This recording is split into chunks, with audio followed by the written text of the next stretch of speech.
जय जिने। Welcome to advance study of Jainism online. आज का हमारा टॉपिक है वी से व्याख्यान यानी स्पीच, एंड वी से वांचनी यानी डिसिफर। बच्चों, व्याख्यान किसे कहते हैं? जिस प्रकार स्कूल में टीचर या दीदी द्वारा पढ़ाए जाने वाले अलग अलग विषयों के पाठ को लेक्चर कहते हैं, उसी प्रकार उपाश्रय में पूज्य जैन साधु संत द्वारा जैन धर्म के अलग अलग विषयों पर लेक्चर देने को हम व्याख्यान कहते हैं। यानी जब हमारे जैन साधु संत हमें जैन धर्म के बारे में अलग अलग विषयों पे अलग अलग टॉपिक्स पर लेक्चर देते हैं, हमें उन टॉपिक्स के बारे में समझाते हैं, तो हम उसे व्याख्यान कहते हैं, यानी हम उसे प्रवचन कहते हैं। यदि यह व्याख्यान तीर्थंकर देते हैं तो उसको देशना कहते हैं।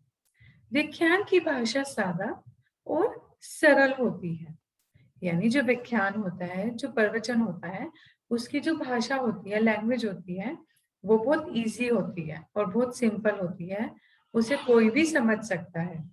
वे गुजराती, हिंदी, मराठी अथवा अंग्रेजी में भी व्याख्यान देते हैं, यानी वो बहुत सारी लैंग्वेजेस में व्याख्यान देते हैं।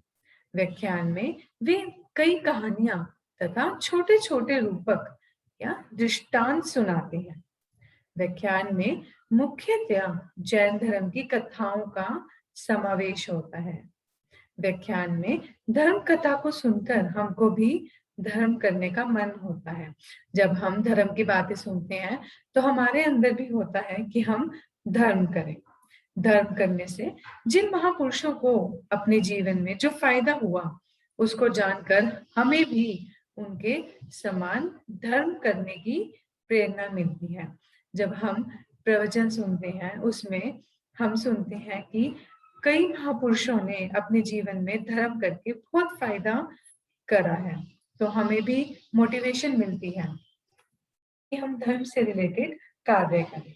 व्याख्यान हमें मोक्ष के निकट ले जाता है, संसार से दूर करता है, जीवन में वैराग्य और व्रतों को बढ़ाता है, लड़ाई झगड़ा अहंकार कपट आदि दुर्गुण दूर करता है, हमारी संवर निर्जरा बढ़ती है। तो आप सबने देखा कि व्याख्यान के हमें कितने फायदे होते हैं। हमें मोक्ष मिलता है, हम संसार की परेशानियों से दूर होते हैं, हमारे जीवन में वैराग्य भी बढ़ता है, लड़ाई झगड़ा ये इन सब चीजों से हम दूर रहते हैं। तो इसलिए हमें व्याख्यान सुनना चाहिए। यदि व्याख्यान सुनने जाएं तो निम्नानुसार विवेक रखना चाहिए। व्याख्यान के शुरू में और अंत में गुरु को विनय करने हेतु खड़े हो जाना चाहिए। यानी जब व्याख्यान शुरू हो और पूज्य साधु साध्वी पधारे तो आपको खड़े होकर उनका विनय करना चाहिए, और जब वे प्रवचन समाप्त कर जाएं तब भी आपको खड़े होना चाहिए। अंदर ही अंदर बातें नहीं करनी चाहिए। माला या अनपूर्वी फेरना अथवा अन्य कोई धार्मिक क्रिया नहीं करनी चाहिए। यानी आप जब व्याख्यान सुन रहे हैं तो आपको माला नहीं फेरनी चाहिए और ना ही अनपूर्वी पढ़नी चाहिए। व्याख्यान के बीच में कोई प्रश्न नहीं पूछना चाहिए, बल्कि अंत में एक साथ पूछ लेने चाहिए। अगर आपको कोई प्रश्न पूछना है तो व्याख्यान के बीच में नहीं, आप उसे लास्ट में पूछिए। आते जाते लोगों की तरफ इधर उधर नहीं देखना चाहिए, हमें सिर्फ पूज्य साधु साध्वी के प्रवचन पर फोकस करना चाहिए। व्याख्यान के अंत में छोटे से छोटा नियम अवश्य लेना चाहिए। संभव हो तो समायक करके ही बैठना चाहिए। हमें व्याख्यान सुनते हुए समायक करके बैठना चाहिए। व्याख्यान में मौन बनाए रखे रहना चाहिए, यानी हमें शांति रखनी चाहिए। नेक्स्ट है वांछनी। वांछनी यानी वांछन, जिसमें जैन धर्म के आगम या पुस्तकों के आधार पर साधु संत उसमें रहे विषय को समझाते हैं।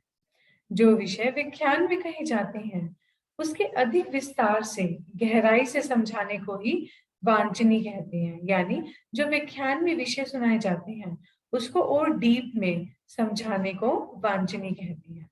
वांछनी में जैन गणित, जैन भूगोल, जैन इतिहास के विषय समझाए जाते हैं।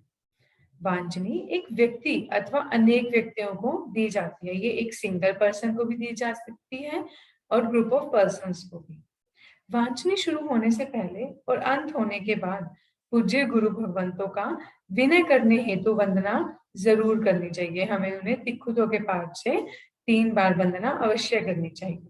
समायक में बैठकर सुनना चाहिए। हमें समायक लेकर ही वांछनी सुननी चाहिए। वांछनी में यदि समझ में न आए तो विनय पूर्वक प्रश्न पूछना चाहिए।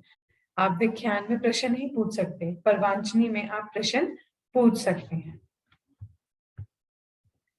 यदि पुनः समझ में न आए तो गुरुदेव से विनय पूर्वक फिर से सरल भाषा में समझाने की विनती करनी चाहिए। अगर आपको फर्स्ट टाइम में समझ नहीं आया तो आप गुरुदेव से विनती करें कि आपको वो सेकेंड टाइम और सरल भाषा में समझाएं। यदि फिर भी समझ में न आए तो आर्ग्यूमेंट नहीं करना चाहिए। हमें गुरुदेव से बहस नहीं करनी चाहिए। जिस विषय की वांछनी चल रही है उससे अन्य विषय के प्रश्न नहीं पूछने चाहिए। यानी जो टॉपिक चल रहा है हमें उसी के प्रश्न पूछने चाहिए। व्याख्यान वांछनी सुनने से हमको सम्यक ज्ञान होता है, सब कुछ जल्दी से समझ में आ जाता है।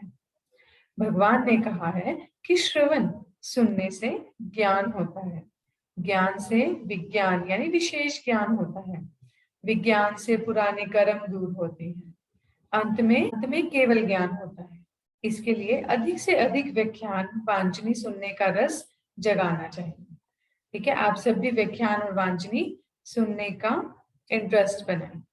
नेक्स्ट टॉपिक है वी से व्रत पचखान यानी टू टेक वॉक। व्रत पचखान अर्थात नियम। जीवन में मर्यादा रखना व्रत है। बिना व्रत का जीवन पशु समान है। व्रत वाला जीवन महल के समान है।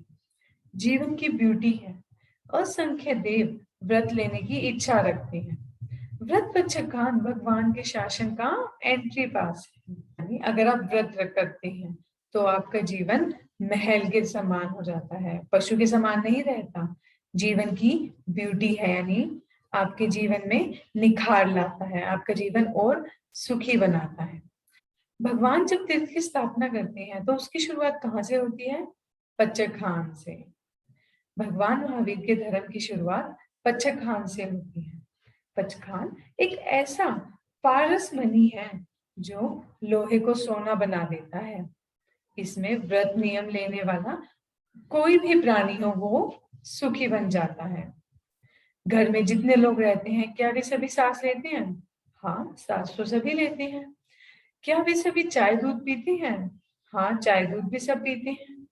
क्या वे सभी अपने पास पैसा रखते हैं? हाँ, पैसा भी सारे रखते हैं।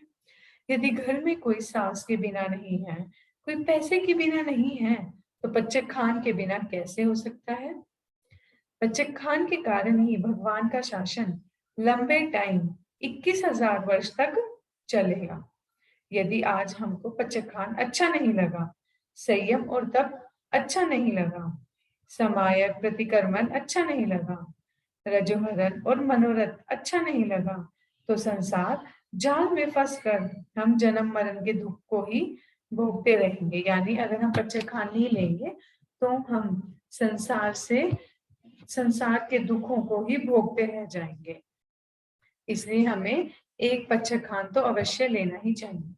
चक्रवर्ती जैसे बड़े बड़े राजा भी सब कुछ छोड़कर पचखान लेते हैं। चक्रवर्ती को केवल ज्ञान अरीसा भवन में हुआ था, फिर भी उन्होंने रजोहरण लेकर दीक्षा ग्रहण कर ली थी।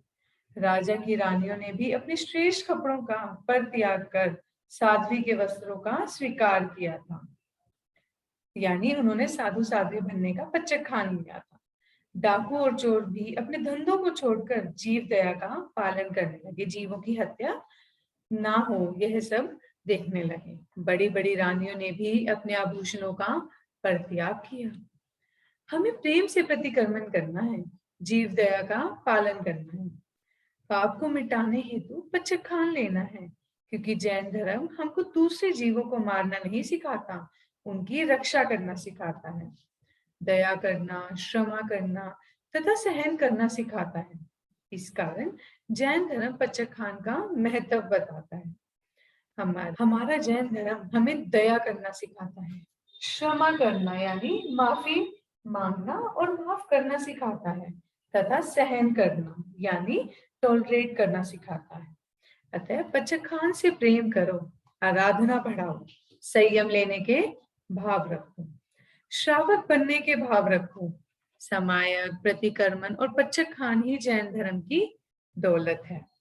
पचखान यानी प्रतिज्ञा, यानी प्रॉमिस। मैं इस वस्तु को छोड़ता हूं। आप कोई भी वस्तु छोड़ सकते हो, किसी भी वस्तु का पचखान ले सकते हैं। पचखान से विश्वास मजबूत होता है। पचखान से इच्छा पर कंट्रोल होता है। आप अपनी डिजायर्स कंट्रोल कर सकते हो। अगर आपको कोई चीज नहीं करनी, आप उसका पचखान ले लो, इससे आप उस चीज का कंट्रोल रखोगे। पचखान से व्यर्थ के पाप कर्म का बंध नहीं होता। पचखान से मन शांत रहता है, हमें शांति मिलती है। पचखान से संतोष का गुण आता है। तो इसलिए हमें पचखान जरूर करना चाहिए। जैन धर्म की शुरुआत करने के लिए कम से कम एक नवकारसी का पचखान करना चाहिए। नवकारसी यानी आपको मॉर्निंग में एक निश्चित समय के बाद से ही खाना चाहिए। नवकारसी, पोरसी, सार्थ, पोरसी, व्यासना, एकाशना, आयम्बिल, उपवास, 14 नियम, कपड़ों की मर्यादा, सामायिक, प्रतिकर्मन, कंदमूल त्याग, मिठाई त्याग आदि का पचखान यशाशक्ति हमें लेना चाहिए। तो आप सभी लोग हैं ना इनका पचखान स्थानक में जाकर आप पूज्य साधु संतों को कह सकते हैं कि मुझे इस चीज का पचखान दिला दीजिए, वो आपको पचखान दिला देंगे। तो चलिए अब हम एक स्टोरी पढ़ते हैं जिसका टाइटल है वेनिका बुद्धि। एक होशियार चित्रकार का नाम दूर दूर तक देश विदेश में फैला हुआ था। उसके समान अन्य कोई दूसरा चित्रकार नहीं था। वह किसी का भी जीवंत चित्र बना देता था। पहले समय में जब कैमरे नहीं थे तब लोग अपनी फोटो चित्रकार से बनवाया करते थे। अब तो हमारे पास कैमराज हो गए, हम कैमरा से फोटो खींच सकते हैं। बट पहले जमाने में कैमरा नहीं थे तो लोग चित्रकार से अपनी चित्र बनवाया करते थे। एक बार एक युवक उसके पास ड्राइंग सीखने आया। चित्रकार ने युवक को अपने शिष्य के रूप में रख लिया और 2 वर्ष तक लगातार ड्राइंग का अभ्यास कराया। कुछ ही दिनों में शिष्य भी अपने गुरु की तरह होशियार बन गया, यानी वो भी अच्छी चित्रकारी करने लग गया। अब वह भी लोगों के सुंदर सुंदर जीवंत चित्र बनाने लगा। लोग उसके द्वारा बनाए चित्रों की प्रशंसा करने लगे। कुछ समय बाद शिष्य को लगा कि गुरुजी मेरे द्वारा बनाए चित्रों का लोगों से पैसा वसूल कर स्वयं रख लेते हैं और मुझसे मुफ्त में काम कराते हैं। यानी जो मैं चित्र बनाता हूँ वो लोगों को बेच देते हैं और अपने पास ही पैसा रख लेते हैं, मुझ तक नहीं पहुंचाते। एक दिन शिष्य मौका देखकर गुरु से कुछ कहे बिना उसे छोड़कर अन्य चला गया। उसने दूसरे शहर में अपनी दुकान खोल ली। धीरे धीरे अपने हाथ के हुनर से वह पूरे शहर में प्रसिद्ध हो गया, फेमस हो गया। उसके द्वारा बनाई हुई पेंटिंग की देश विदेश से मांग बढ़ने लगी। एक बार किसी देश के राजा ने उसको राज दरबार में बुलाकर अपना चित्र बनाने को कहा। शिष्य कला का जानकार था, अतः उसने राजा की बात स्वीकार कर ली। घर वापस आकर सोचने लगा, आखिर मैं राजा का चित्र कैसे बनाऊं? यह सोचते सोचते 15-20 दिन बीत गए। चिंता के कारण उसका शरीर सूखने लगा। इसी चिंता में उसको अपने उपकारी चित्रकार गुरु की याद आ गई। अब वह सोचने लगा कि वह राजा का चित्र बनाएगा कैसे। तो यह इस चिंता में डूबते हुए उसे अपने गुरु की याद आ गई जिससे उसने चित्रकला सीखी थी। अगले दिन वह गुरु से मिलने चला गया। मन में दुख भी था और डर भी, क्योंकि वह उनसे भाग के आया था, उनके बिना परमिशन के आया था।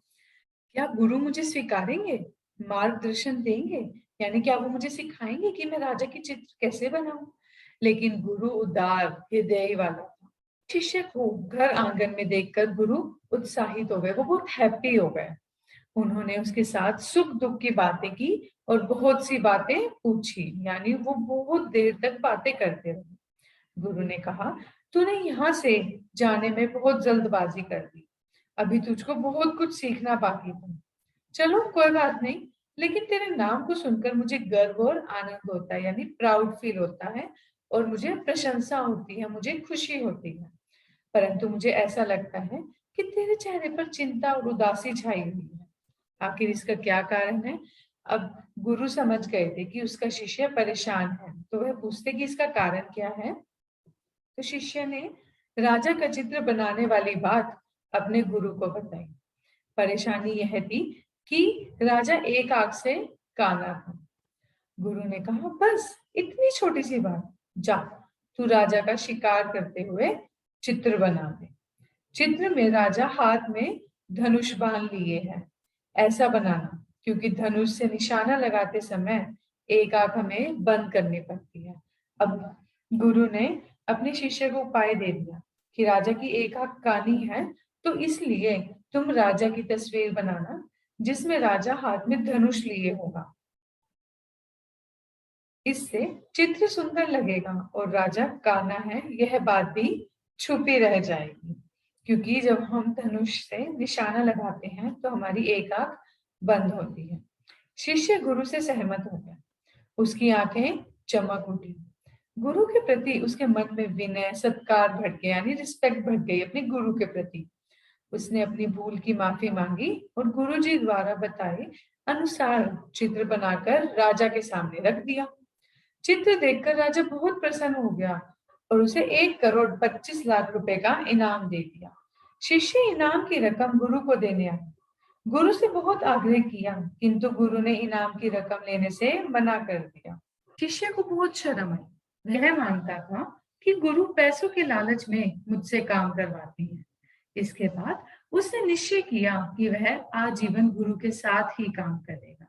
उसे रियलाइज हो गया कि उसकी सोच गलत थी। मॉरल, गुरु का विनय करने से पुण्य बढ़ता है, समझ विकसित होती है, लोगों का विश्वास बढ़ता है। विनय छोड़ने से ज्ञान अधूरा रह जाता है, इसलिए जीवन में दुखी होना पड़ता है। तो आप सब भी गुरु का विनय कराएं।